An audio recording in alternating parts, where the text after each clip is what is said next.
और अजीज साथियों, good morning. सबसे पहले तो मैं हमारे मैनेजमेंट का शुक्रगुजार हूँ कि इन्होंने एक ऐसे टॉपिक को सेलेक्ट किया है जो मुल्क का सबसे बड़ा मसला बना हुआ है।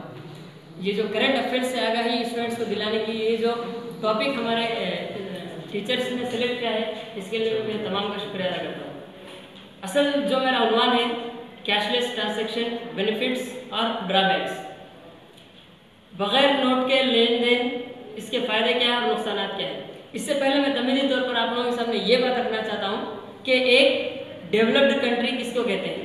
अगर हम चाहते हैं कि हमारा हिंदुस्तान तरक्की करे, हमारा हिंदुस्तान एक तरक्की पजीर मुल्क बने, यहाँ की अवाम खुश रहे, तो किसी भी मुल्क का जो पहचान होती है, अगर कोई एक डेवलप्ड कंट्री है तो उसकी पहचान ये है कि उसका इकोनॉमिक कंडीशन कैसा है।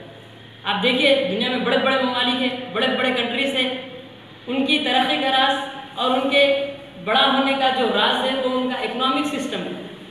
अब ये जो कैशलेस ट्रांजैक्शन हमारे पास आया है, इसके कई फ़ायदे भी हैं और नुकसान भी हैं। अगर हम इसके फ़ायदे देखेंगे तो सबसे बड़ा फ़ायदा इसका ये है कि इसकी वजह से ब्लैक मनी का खात्मा हुआ है। ये एक ऐसा टूल है जिसे इंडियन गवर्नमेंट ने अपनाया है।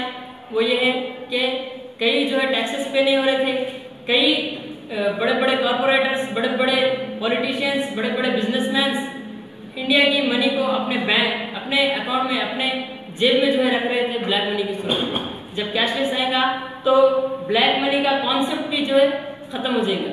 दूसरा जो बड़ा फायदा उसका ये है, वो ये है कि करप्शन का खात्मा, रिश्वत। ये एक ऐसी चीज़ है जो हर फील्ड में आ चुकी है। करप्शन आप देखिए, छोटे से छोटे ऑफिसर से बड़े ऑफिसर तक करप्टेड हो गए हैं इंडिया के। तो जब इस तरह का कैशलेस आ जाएगा, debit card, credit card, ATM card के जरिए जब यहाँ पर ट्रांजैक्शंस होंगे, तब रिश्वत का कॉन्सेप्ट भी जो है हमारे मुल्क से ख़त्म हो जाएगा। तो ये भी एक अच्छा टूल है इंडिया को जो है डेवलप करने का। तीसरा जो इसका अहम फ़ायदा है वो ये है कि यहाँ पर कीमतों में कमी होगी। बज़ाहिर है जब मनी की वैल्यू बढ़ जाएंगी, जब पैसे की वैल्यू बढ़ जाएंगी, तब जो रेट्स है, जो चीज़ों की कीमत है वो कमी होगी, जिसकी वजह से इंसान अच्छी से अच्छी ज़िंदगी गुजार सकेगा। जो मिडिल क्लास का लोग है वो और जो गरीब लोग हैं वो भी अच्छी से अच्छी ग़िज़ा खाएंगे और अच्छे से अच्छा ज़िंदगी गुजारेंगे। ये भी इसका एक बड़ा फ़ायदा है। और अगला जो फ़ायदा वो ये है कि गैर कानूनी तरीक़े से इंसान पैसे को जमा नहीं कर सकता। ये तो रहे फ़ायदे। इसके अगर नुकसान हम देखेंगे तो कई सारे नुकसान हैं। जहाँ पर हम ये कह रहे हैं कि इंडिया डिजिटल बनेगा, वहाँ पर इंटरनेशनल लेवल पर इंडिया को बेवकूफ़ करें, इंडिया की जो गवर्नमेंट है उसको बेवकूफ़ गवर्नमेंट करें। वजह यह है कि यहाँ पर सिचुएशन को देखा नहीं गया। कैशलेस तो यहाँ पर अप्रूव कर दिए, मगर यहाँ की सिचुएशन क्या है मैं आपको बताता हूँ कि हिंदुस्तान में 70% लोग एग्रीकल्चर करते हैं, 70% लोग ज़राअत करते हैं, 40% यहाँ की लिटरेसी है। अब बताइए, जिस मुल्क की सूरत हाल ये है कि वहाँ पर 70% लोग ज़राअत पर मुनस्सिर हैं और 40% नाख्वानदगी है, तो ऐसे मुल्क में कैशलेस का अगर हम यहाँ पर वर्ड इस्तेमाल कर रहे हैं तो मेरे हिसाब से ये कोई अक्ल की बात नहीं है। दूसरा अगर हम इसका ड्रॉबैक देखेंगे तो वो ये है कि यहाँ पर ज़्यादा से ज़्यादा लोग देहातों में रहते हैं, विलेजेस में रहते हैं, जिन्हें सही तरीक़े से डिजिटल का वर्ड नहीं मालूम, वो डिजिटल कैसे यूज़ करेंगे। सबसे पहले गवर्नमेंट को ये करना चाहिए था कि वो ऐसे ट्रेनिंग कैंप्स करे जिसके ज़रिए से एक गरीब, एक पढ़ा लिखा, एक लिटरेट तमाम को इसके यूजेस आ जाए। या तो ये करना चाहिए था या फिर इस निज़ाम को बर्पा ही नहीं करना चाहिए था। आप मुझे बताइए कि डिमोनेटाइजेशन के बाद से अवाम की क्या सूरत हाल है। फैशिज्म, मुसोलिनी, हिटलर, उस दौर में जैसे अवाम परेशान थी, आज इंडिया की अवाम वैसे परेशान है।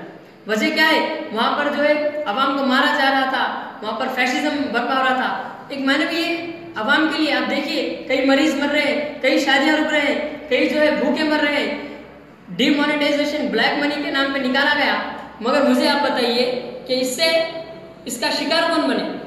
अमीर लोग इसका शिकार नहीं बने, मिडिल क्लास के लोग और गरीब लोग बने। अमीर क्लास के जो लोग थे उनकी तो शादियाँ हुए, उनके फंक्शंस हुए, वो लोग तो आराम से रहे, बगैर टेंशन के रहे।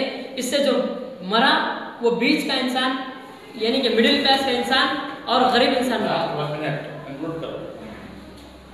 ये ड्रॉबैक्स है जिसकी वजह से जो है कैशलेस का हमें नहीं करना चाहिए।